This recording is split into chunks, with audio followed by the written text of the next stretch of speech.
Jau nejautā, kur aizplūst gadi, kā pavasara strautīš pauls.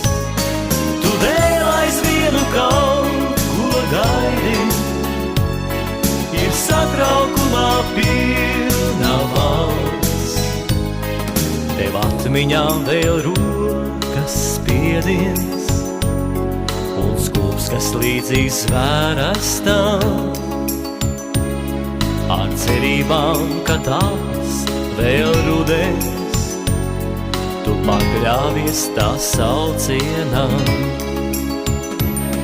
Jau nejautā, kur